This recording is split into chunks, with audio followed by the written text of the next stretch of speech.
আমার ভাই বোনের আমার মরিচ গাছগুলো অনেক বড় বড় হয়ে গেছে, এখন পর্যন্ত আমি সরাইবো না হারলাম না। তার মধ্যে আবার মরিচ গাছের মধ্যে দুনিয়ার ঘাস হয়েছে।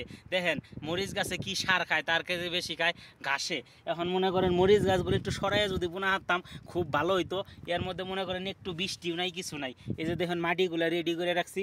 আসলে মাটিগুলো রেডি করার কারণ হইতেছে মনে করেন মরিচ গাছগুলো বুনবো এই কারণেই। কিন্তু এইটার নিচে যে পরিমাণ সবজির খোসা দিছি ওইটি অন্তরি পয়সা হারে নাই গিয়া কইছে ওইটি পচলে সুন্দর মতো মাটির একদম পরিপূর্ণ মাটি হয়ে যাব, তখন গাছগুলা বুনবো। কিন্তু আসলে মাটিগুলো ওয়ে হারাতেছে না, ইম্বুরদা মরিচ গাছ হয়ে গেছে বড়।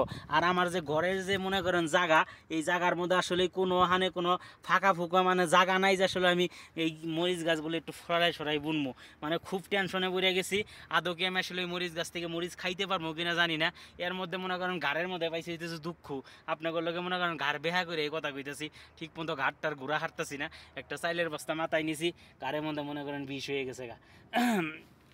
যাইগা আপনারা সবাই ভালো থাকুন জানি, আর আমার লাগে দোয়া করুন জানি। আজান দিতেছে, নামাজ পড়বার যার লাগবো, কারণ এটা চিনু নামাজ মনে করেন তাড়াতাড়ি শুরু হয়ে যায়, আজান দেওয়ার শেষ, নামাজও শুরু হয়ে যায়। এই যে ঘাসগুলো এবার আমি আমার মুরগির দিয়ে দিব, কারণ হইতেছে ওরাও মনে করেন এই ঘাসের বর্ষায় বয়ে থেকে আসলে কোন সম্মান সবজি টবজি আইব। এই যে দিয়ে দিলাম ভিতরে, একটু থাকবো না, এখনই খেয়ে শেষ করে লাগবো। ওই যে দেখেন পাড়াবাড়ি বাজাই দিচ্ছে, দেখছেন সবাই মিলা পাড়াবাড়ি করতেছে। মনে করেন এটি খুব খায়, খুব এই সবজিগুলো না খুব পছন্দ করে। দেখেন মরুভূমি, ধুধু মরুভূমি কারে হয়, সৌদি আরব আইলে পারা বোঝা যাবে। দেখেন মইয়া সব, দেখছেন কি অবস্থা। দেখেন আল্লাহ রে আল্লাহ, বৃষ্টি হইতেছে না।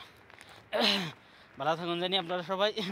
গাছের মধ্যে পানি দিয়ে জামুগা, এই যে পানি নিয়েছি বোতলের মধ্যে বুঝাই গিরা, পানি দিয়ে থিয়ে এখন জামুগা, কারণ হইতেছে নামাজ পড়ার লাগবে। আপনাকে আবারও কইতেছি, আপনারা আবার কবেন যে এক কথা বারবার কয় সবুর ভাই।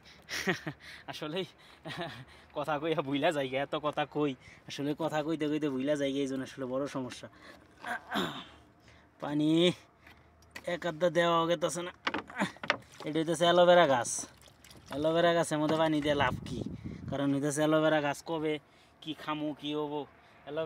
অ্যালোভেরা গাছগুলো বুই না অন পড়ছে বিপদে, এটা আসলে ফালাই দিব না কি করবো চিন্তা করে বাঁচতেছি না।